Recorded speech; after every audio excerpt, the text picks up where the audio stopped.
মেসিটা আগে তো শক্ত কি আগে তো শক্ত গেছে প্লেয়ারে তো নরমাল ছিল না এবার আর শক্ত কি আর শক্ত হইছে। আপনারা কিছু মনে করতেছেন না তো? আপনাকে ভিডিও করতেছি। না না কিছু মনে করতেছেন না তো? আচ্ছা, করছি কি জন্য আমি বলতেছি, কিছু মনে করবেন না। তাই না? আচ্ছা, আপনি বলতেছিলেন ডি মারিয়া। আমি আসলে চিনি না ডি মারিয়া কোন দেশের প্লেয়ার। ব্রাজিলের। আচ্ছা আচ্ছা, আপনারা এখানে যারা আছেন সবাই কি ইসলাম ধর্মের লোক না অন্য ধর্মেরও আছেন? সবাই মুসলিম এখানে? সবাই মুসলিম, মাশাআল্লাহ। তো আপনারা একেবারেই প্রত্যন্ত গ্রাম অঞ্চল বলা যায় এটাকে, তাই না? আমি এখানে আছি একেবারে প্রত্যন্ত গ্রাম অঞ্চলের একটি চায়ের দোকানে। আমি বেলাবুতে আছি না এখন, ও মরজাল, মরজালের পাশে আছি আর কি। তো আপনারা সবাই যেহেতু মুসলিম, এবং মুসলিম হিসেবে তো আমাদের যারা নবী রসুলগণ আছেন, বিশেষ করে আমাদের সাহাবীগণ আছেন, তাদের সম্পর্কে জানাশোনা থাকা দরকার, কি বলেন? যেমন আপনারা খুব ফুটবল সম্পর্কে সচেতন, আমি এখন একটু দেখতে চাই ইসলাম সম্পর্কে আপনারা কতটা সচেতন। আচ্ছা বলেন তো, ইসলামের 4 খলিফার নাম কি আপনি বলেন তো?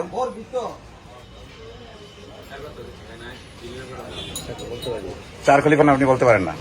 আপনি বলতে পারেন ইসলামের প্রধান 4 খলিফার নাম কি? মানে রাসূলুল্লাহ সাল্লাল্লাহু আলাইহি ইসলামের পরে যাদেরকে রাসূল কি বলেছেন? একটু এদিকে এসো তো, এদিকে এসো।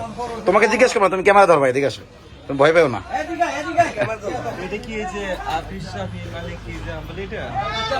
আচ্ছা, উনি একটা চমৎকার কথা বলেছেন। উনি বলতেছেন এটা কি শাফি, হাম্বলি, মালিকি, এটা কেন ওনাদের কি করো? আসলে হানাফি, শাফি, হাম্বলি, মালিকি এটা হলো ইসলামের যে স্কুল অফ থট আছে সেইগুলো, মানে ইসলাম নিয়ে যারা গবেষণা করেছেন সেই বিষয়। আমি জানতে চাচ্ছি রাসূলুল্লাহ সাল্লাল্লাহু আলাইহি ওয়াসাল্লামের পরে যারা রাষ্ট্রপ্রধান হয়েছেন, এক একে 4 জন রাষ্ট্রপ্রধান, যাদেরকে বলা হয় খোলাফায়ে রাশিদিন। রাসূলুল্লাহ সাল্লাল্লাহু আলাইহি ওয়াসাল্লামের হেদায়েতপ্রাপ্ত 4 জন প্রতিনিধি বা খলিফা, তাদের নাম বলতে পারবেন আপনারা কেউ? আপনাদেরকে আসলে আমি অপমান করার জন্য বলছি না, একটু অনুভূতি যেন জাগ্রত হয়। এটা শুধু আপনাদের বিষয় না, সারা বাংলাদেশের মানুষের আমাদের অবস্থাটা এমন। মুসা আলাইহিস সালাম বলেছেন উনি। আমি জানতে চেয়েছিলাম রাসূলুল্লাহ সাল্লাল্লাহু আলাইহি ওয়াসাল্লামের পরে যারা রাষ্ট্রপ্রধান হয়েছেন সাহাবীদের মধ্যে থেকে, ওনার দিকে দেন। হ্যাঁ, আচ্ছা, আবু বকর, ওমর বলেছেন উনি। 2 জনের নাম বলতে পেরেছেন, মাশাআল্লাহ। হ্যাঁ হ্যাঁ, ওসমান রাদিয়াল্লাহু আনহু, তৃতীয় জন। হ্যাঁ, আরেকজন। আচ্ছা, আসলে আমি যে অনুভূতিটা আপনাদের মধ্যে সৃষ্টি করতে চাচ্ছি সেটা হলো, দেখেন, ডি মারিয়াকে যদি না চিনেন, আপনার দুনিয়ার কি ক্ষতি হবে আর আখিরাতের কি ক্ষতি হবে বলেন? কোনো ক্ষতি হবে? আমি কিন্তু ডি মারিয়াকে চিনি না, আপনাদের মাধ্যমে জানলাম যে ডি মারিয়া হলো কি, যে ব্রাজিলের একজন প্লেয়ার, আর্জেন্টিনার না? আচ্ছা, উনি বলছিলেন ব্রাজিল, সেই হিসাবে বলতেছি ব্রাজিল। তো আমি কিন্তু ডি মারিয়াকে চিনি না। আপনিও যদি না চিনেন, আপনার দুনিয়া কিংবা আখিরাত কোন জগতের কোন ক্ষতি আছে? ক্ষতি আছে? ডি মারিয়াকে চিনলে ওনার মানে ব্যবসাটা ভালো হবে, না চিনলে খারাপ হবে, এরকম কিছু? কিন্তু আমি যাদের কথা বললাম, খোলাফায়ে রাশিদিন, রাসূলুল্লাহ সাল্লাল্লাহু আলাইহি ওয়াসাল্লাম, আলাইকুম বিসুন্নতি ওয়া সুন্নাতিল খুলাফায়ে রাশিদিন আযু আলাইহা বিন নাওয়াজিদ। তোমরা আমার আদর্শ এবং আমার খোলাফায়ে রাশিদিনদের আদর্শ মজবুতভাবে আঁকড়ে ধরো এবং মারি দাঁত দিয়ে কামড়ে ধরো। কেন? যদি আমরা তাদের আদর্শ অনুসরণ করি, আমরা দুনিয়াতেও সফল হতে পারবো। দেখেন, ওমর রাদিয়াল্লাহু আনহুর যে খেলাফত বা তার যে শাসন ব্যবস্থা, এটাকে সারা বিশ্ব মানে মডেল হিসেবে স্বীকার করে কি করে না? করে না? ওমরের শাসন, এটা কিছু মুসলিম না অমুসলিমরাও মুসলিম সবাই স্বীকার করে।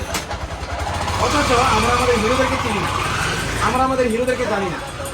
কিন্তু এই যে ফিফা বিশ্বকাপ ফুটবল, আপনারা জানেন কি, রাশিয়া যখন আক্রমণ করলো, আমি খাইছি তো, আচ্ছা খাবার, ধন্যবাদ ধন্যবাদ, জাযাকাল্লাহ। রাশিয়া যখন ইউক্রেন আক্রমণ করলো, তখন ফিফা রাশিয়াকে বহিষ্কার করলো। কি যুক্তি দিয়ে? যে আগ্রাসন আর ফুটবল একসাথে যায় না। রাশিয়া যখন ইউক্রেন আক্রমণ করেছে, তখন রাশিয়াকে ফিফা বহিষ্কার করলো। তাহলে আমার প্রশ্ন, ইসরায়েল যখন আক্রমণ করলো গাজায়, ফিফা কি কথা বলেছে যে ফুটবল আর আগ্রাসন একসাথে যায় না? ইসরায়েলকে বহিষ্কার করলাম। তাহলে মুসলিমদের উপর আক্রমণকারী, গণহত্যাকারী, এবং শুধু 1-2 বছর ধরে না, যুগ যুগ ধরে আমরা ইসরায়েল ফিলিস্তিন যুদ্ধ সেই ছোটবেলা থেকে জেনে আসতেছি না, যে ইসরায়েলিরা ফিলিস্তিন ভূখণ্ডে মুসলিমদের উপর আগ্রাসন চালিয়ে যাচ্ছে, লক্ষ লক্ষ কোটি কোটি মুসলমানদেরকে তারা হত্যা করেছে। তো এখনো আগ্রাসন চলছে না গাজায় ইসরায়েলের পক্ষ থেকে? তো ফিফা কি কথা বলেছে যে আমরা কি করলাম, যেহেতু তারা আগ্রাসন করছে, ফুটবল আর আগ্রাসন যায় না, একসাথে যায় না, সুতরাং ইসরায়েলকে আমরা বহিষ্কার করবো, কথা বলেছে? বলে নাই। বরং এখানে তারা বলেছে ফুটবলের রাজনীতি টেনে আনা ঠিক না।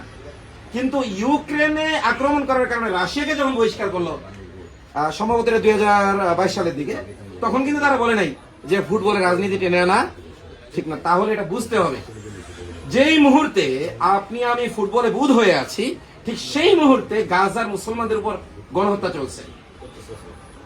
এবং যেই ডোনাল্ড ট্রাম্প ইসরায়েলকে সমর্থন করেছে, আপনি দেখেন এই ফিফার প্রধানের সাথে ট্রাম্পের সাথে কত সুন্দর সম্পর্ক, যার কারণে সে ইসরায়েলকে বাদ দেয় না, কিন্তু বাদ দেয় কাকে? রাশিয়াকে। তো যে যতটুকু সময় আমরা এদের জীবন সম্পর্কে জানি, এরপর এদের ব্যক্তিগত লাইফ স্টাইল দেখেন না। কয়জন লোক আছে এই ফুটবল খেলাদের মধ্যে খুব চরিত্রবান? কয়জন লোক আছে যারা আদর্শ হওয়ার মতো? বলেন তো, কতজন আছে? খুব কম। হাজার একজন আছে কিনা সন্দেহ আছে। অথচ মানে এদের বেশিরভাগ লাইফ স্টাইল হলো নোংরা, হারাম, বেশিরভাগ হলো হারাম। তো তাদের জন্য আমরা এত মাতামাতি করি, মিছিল, মিটিং, কত কিছু হচ্ছে না সারা বাংলাদেশে, কিন্তু সবই অনর্থক। না আমাদের দুনিয়ার কোনো কাজে আসতেছে না আখিরাতে। কিন্তু আমরা যদি সাহাবীদের জীবনে গবেষণা করি, তাদের সম্পর্কে যদি আমরা জানার চেষ্টা করি, এটা আমাদের দুনিয়ার জন্য কল্যাণকর হবে, আখিরাতের জন্য কি কল্যাণকর হবে। আল্লাহ তাআলা আমাকে বোঝার তৌফিক দান করেন, আপনাদেরও বোঝার তৌফিক দান করুন। এই অনর্থক খেলা নিয়ে আমরা আলোচনা না করে আল্লাহ জিকির করব, এটা আমাদের জন্য কল্যাণকর হবে। আমার কথা কি আপনাদের বুঝে আসছে? বুঝে আসছে? আচ্ছা ঠিক আছে, ধন্যবাদ। হ্যাঁ, চা খাবো।